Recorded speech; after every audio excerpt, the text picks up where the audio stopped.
J'ai l'air plus intelligent avec ces lunettes. Sachant que je m'inflige cette moustache, je me suis demandé quelle thématique collerait bien avec ce look ridicule.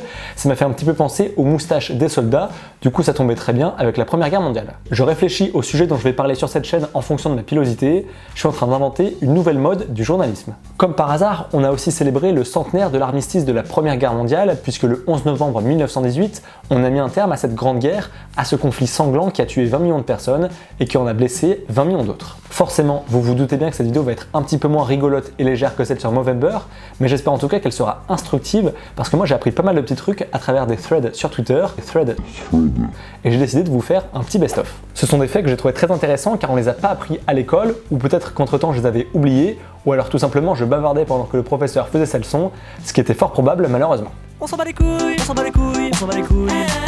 Par exemple, l'historien Victor Pereira a évoqué l'implication et la participation du Portugal durant la Grande Guerre. Je ne savais pas que c'était à la suite d'un coup d'État en 1915 que le Portugal entrait dans cette guerre, puisque ceux qui étaient en faveur d'une intervention militaire ont pris le pouvoir, et pour déclarer la guerre à l'Allemagne, ils ont décidé de voler pas moins de 70 bateaux allemands qui étaient à quai sur les côtes portugaises. Sauf que 2 ans plus tard, il y a eu un nouveau coup d'État en 1917 et ceux qui étaient contre la guerre ont repris le pouvoir. Du coup, les officiers qui rentraient au pays en permission ne repartaient plus au front, on n'envoyait plus non plus de nouvelles troupes combattre, c'était un petit peu le bordel. Faute de roulement, les soldats sont fatigués et le 9 avril 1918, lors de la bataille de l'Alice, 400 Portugais sont tués et 7000 autres sont faits prisonniers. Un bilan humain terrible et un coût financier très important expliqueront en partie pourquoi le Portugal décidera de rester neutre en 39-45. Ils ne participent pas à la Seconde Guerre mondiale, par contre ça les empêchera pas de venir nous voler l'Euro 2016 en France. Eder qui fait du mal à la défense française, Eder fait beaucoup de mal. J'ai vu aussi passer les tweets de Jean-Paul Copp qui a mis l'accent sur les personnes qui sont absentes des monuments aux morts car elles ont été fusillées par la France pour servir d'exemple. En effet, certains soldats ont été exécutés pour avoir déserté, pour avoir abandonné leur poste, pour des mutineries ou même tout simplement pour avoir manifesté car ils demandaient un peu de repos. C'est la Hesse.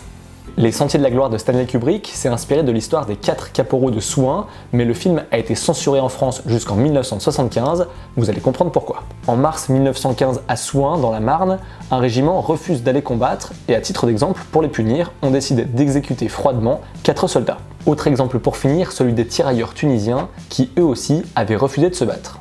Quand les soldats refusaient de se battre, c'était souvent parce qu'ils étaient exténués, ou bien ils savaient que s'ils sortaient des tranchées, ils allaient être exterminés par leurs ennemis qui les attendaient. Pour en revenir aux tirailleurs tunisiens, dans cette compagnie, pour les punir, on a pris des hommes au hasard, qu'on faisait se promener dans le camp avec une pancarte, sur laquelle il était marqué en français et en arabe le mot lâche, et ensuite on les exécutait devant tout le monde, pour servir d'exemple encore une fois.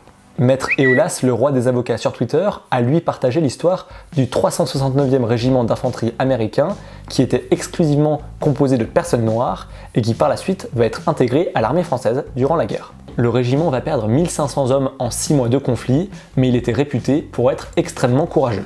C'était notamment le cas d'Henry Johnson, qui était surnommé Black Death, la mort noire. C'est la mer noire. Non, la mort noire. En 1918, Henry et un de ses camarades tombent sur une patrouille allemande et à eux deux, ils vont réussir à tuer 4 Allemands et à blesser une trentaine de soldats adverses.